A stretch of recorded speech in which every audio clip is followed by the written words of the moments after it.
मट्टी निकाल के सारी मैंने बाहर रख दी, धूप में डाल दी और पॉट जो हैं उनको भी मैंने धूप में रख दिया क्योंकि इनमें जो पॉट प्लांट्स लगे हुए थे वो ख़राब हो चुके थे। और अभी इस मिट्टी को मैंने दोबारा से अगर यूज़ करना है तो मुझे इसको धूप में लाज़मी सुखाना पड़ेगा।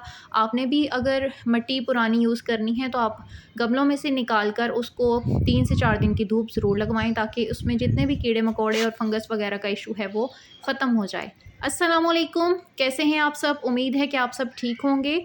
और यहाँ पर मैंने लिए हैं रोज़ प्लांट्स, उनको मैं अभी आपके सामने ट्रांसप्लांट करूँगी। मेरे पास पहले भी इंग्लिश रोज़ काफ़ी सारे लगे हुए हैं और अभी मैंने 2 और प्लांट्स न्यू लिए हैं, उनको मैं शिफ्ट करूँगी। तो ये देखिए वेल ड्रेन्ड सॉइल आपने यूज़ करनी है। ये है मेरे पास भल मिट्टी जो कि सैंडी सॉइल होती है, नर्सरी से आपको ईज़िली मिल जाती है और वेल ड्रेन्ड है। जब भी आप इसको पानी देंगे तो ये इसमें से ईज़िली एक्स्ट्रा वाटर जो है वो ड्रेन आउट हो जाता है। पॉट की होल को कवर करना बहुत ज़रूरी है, तो इस तरह से कोई भी ठीकरी वगैरह लेकर आप इस होल को कवर कर सकते हैं। आपका पास कोई भी टूटे हुए पॉट्स हैं तो उनकी कोई भी छोटे पीस हैं उनसे आप इनको कवर कर सकते हैं।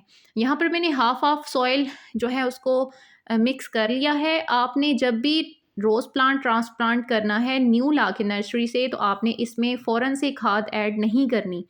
जब आपका प्लांट ट्रांसप्लांट हो जाए उसके 1-2 हफ्ते के बाद जब वो स्टेबल हो जाए फिर आपने इसके अंदर खाद ऐड करनी है। अभी जस्ट मैं इसके अंदर सैंडी सॉइल ले रही हूँ, हमारी जो भल मिट्टी होती है और ये टोटली वेल ड्रेन्ड है। आप कोकोपीट ऐड करना चाहें तो कर सकते हैं, लेकिन मैं अपने प्लांट्स में कोकोपीट बहुत कम यूज़ करती हूँ क्योंकि मेरे प्लांट्स वैसे ही बहुत अच्छे चल जाते हैं, तो फिर कोकोपीट पे इतना खर्चा करने की ज़रूरत नहीं है।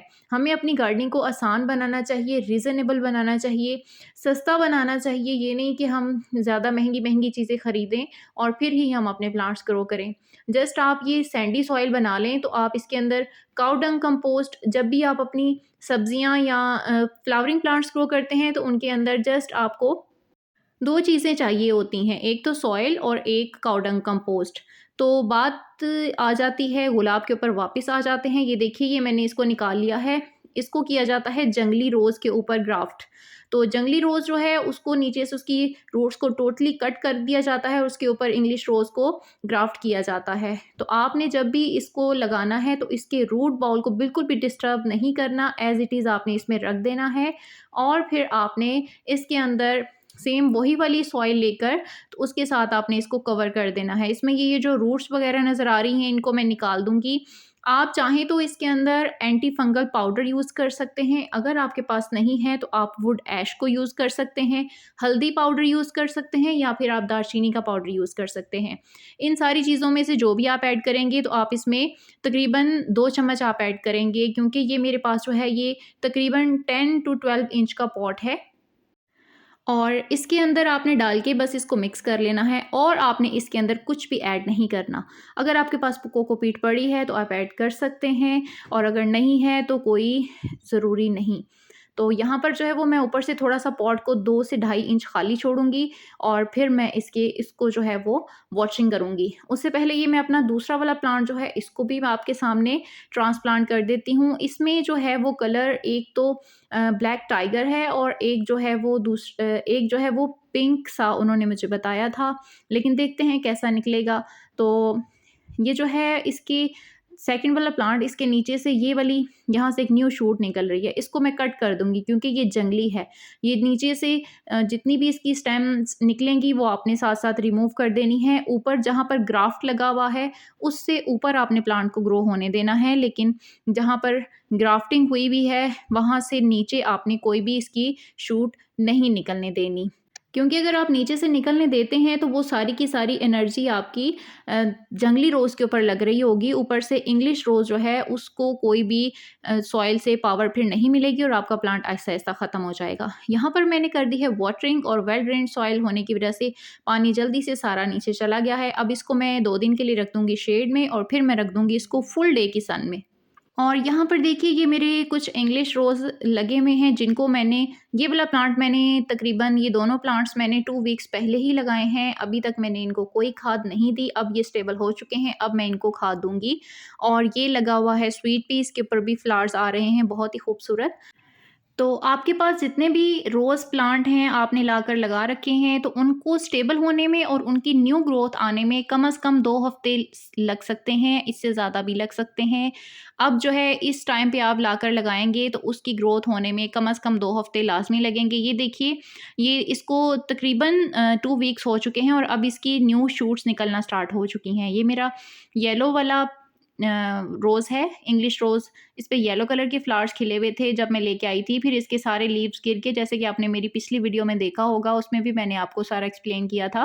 तो अब जो है वो इसकी न्यू शूट्स निकलना स्टार्ट हो गई हैं। जिस जगह पर ये पड़े हैं यहाँ पर सुबह जब सूरज निकलता है तब से लेकर तो शाम 4 से 5 बजे तक जो है वो धूप आती है। फुल डे की सन में मैंने इसको रखा हुआ है और ये देखिए जगह-जगह से इसकी न्यू शूट्स स्टार्ट हो गई हैं निकलना। पुराने लीव्स इसके सारे गिर गए थे और वो गिरने ही थे।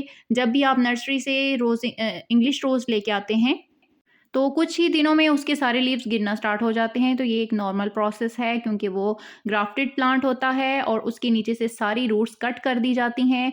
तो अब यहाँ पर देख लीजिए मेरा ये देसी रोज़ जो है वो भी बहुत अच्छे से इसके ऊपर भी फ्लावरिंग हो रही है। तकरीबन 4 से 5 फ्लावर्स जो हैं वो इस प्लांट के ऊपर खिले हुए होते हैं और अभी तो मैंने इसको फर्टिलाइज़ किए हुए भी काफ़ी टाइम हो चुका है। अभी मैं इसको फर्टिलाइज़ भी करना है। जैसे ही फ आप अपने प्लांट को 1 मंथ के बाद आप इसके अंदर लाज़मी काऊ डंग कंपोस्ट का लिक्विड फर्टिलाइज़र ऐड कर सकते हैं या फिर आप सूखा हुआ 1 मुट्ठी गाय का गोबर लें और उसको आप अपनी सॉइल के अंदर ऐड कर दें। तो ये देखिए बहुत ही अच्छे साइज़ के इसके ऊपर फ्लावर्स खिल रहे हैं और कुछ लीव्स येलो हो रहे हैं, उनको मैं साथ-साथ हटा दूँगी। और यहाँ पर जो है वो कुछ मेरी विंटर फ्लावरिंग प्लांट्स जो हैं उनकी मैंने पनीरियाँ लगा रखी हैं और पेटूनिया है, इसके अलावा पेंज़ी है और काफ़ी सारे कैलेंडुला है। और यहाँ पर मैं आपको दिखाऊँ कि ये मैंने यहाँ पर न्यू बर्ड हाउसेज़ इंस्टॉल किए हैं जो कि बहुत ही खूबसूरत लग रहे हैं और इनमें बर्ड्स ने नेस्टिंग भी स्टार्ट कर दी है। और ये जो सामने हैंगिंग है इनमें भी कुछ पिटूनिया लगे हुए हैं जो कि अभी थोड़े छोटे हैं और इसके अलावा पोर्चुलाका, जेड और साथ में बेबी सन रोज़। तो यहाँ पर जो है वो लगे हुए हैं, ये प्राइम रोज़ है। प्राइम रोज़ का एक ही कलर है मेरे पास। अभी इसकी ग्रोथ जो है वो होना स्टार्ट हो गई है क्योंकि इसको भी मैं नर्सरी से तकरीबन 2 वीक्स पहले लेके आई थी। और पनीरियाँ जो है वो मैंने काफ़ी सारी विंटर फ्लावर्स की लगाई हैं। ये सारे जो हैं ये पिटूनिया लगे हुए हैं और ये वाले जो हैं ये पेंज़ी हैं। पेंज़ी के अलावा मैंने यहाँ पर जो है वो ये वाले भी पेंज़ी हैं और इनको मैंने 6 इंच के पॉट्स में लगाया हुआ है। और इसके अलावा ये कैलेंडुला है। कैलेंडुला का मैंने सीड से ग्रो किया था खुद से और पेटूनिया भी मैंने सीड से ही खुद से ग्रो किया था और जो पेंज़ी है उसके भी कुछ सीड्स मैंने खुद ग्रो किए थे, कुछ मैं पनीरी लाई थी। और ये है एंट्रेनियम। एंट्रेनियम के काफ़ी छोटे अभी प्लांट्स हैं, कुछ दिन पहले ही मैंने ट्रांसप्लांट किए हैं। ये देखिए यहाँ पर भी कुछ एंट्रेनियम की पनीरी ग्रो हो रही है। ये मैंने खुद सीड्स लगाए थे, थोड़ा लेट लगाए थे दिसंबर में। और यहाँ पर है अफ्रीकन डेज़ी। अफ्रीकन डेज़ी की मैं पनीरी नर्सरी से लाई थी और इसके ऊपर जो है वो फ्लावर्स आना स्टार्ट हो गए हैं, लेकिन अभी प्लांट की ग्रोथ होने दूँगी मैं, इनको ऊपर से कट कर दूँगी ताकि नीचे से प्लांट जो है उसकी वेजिटेटिव ग्रोथ हो और फिर बाद में मैं इसके ऊपर से फ्लावरिंग लूँगी। क्योंकि जब मैं ये लेके आई थी तो ये बहुत बड़ी-बड़ी पनीरी हो चुकी थी। ज़्यादा छोटी पनीरी अगर आप लेते हैं तो वो ज़्यादा बेस्ट रहता है। ये बहुत बड़ी हो चुकी थी इसके ऊपर, इसी वजह से इसकी इतनी अच्छी ग्रोथ नहीं है और इसके ऊपर फ्लावर्स आना स्टार्ट हो गए हैं। तो यहाँ पर जो है वो कुछ नेस्ट्रेशियम वेरीगेटेड वाले, ये मैं 2 दिन पहले ही लाई हूँ और इनको भी मैंने अभी-अभी ट्रांसप्लांट किया है और इनको भी मैंने रख दिया है शेड में। तो कुछ दिन के बाद जो है इनको मैं फुल सन में रख दूँगी। और यहाँ पर जो है वो कोलियस कोलियस जो है वो मेरा, ये छोटे-छोटे प्लांट्स हैं, तकरीबन 7 से 8 इंच के पॉट्स में लगे हुए हैं और विंटर्स में बहुत मुश्किल से इनकी बचत हुई है, अदरवाइज़ ये ख़राब हो जाते हैं। तो इनको मैंने कवर्ड एरिया में रखा हुआ था, ये एक जो है वो बिल्कुल एक स्टेम रह गई है। ओके जी।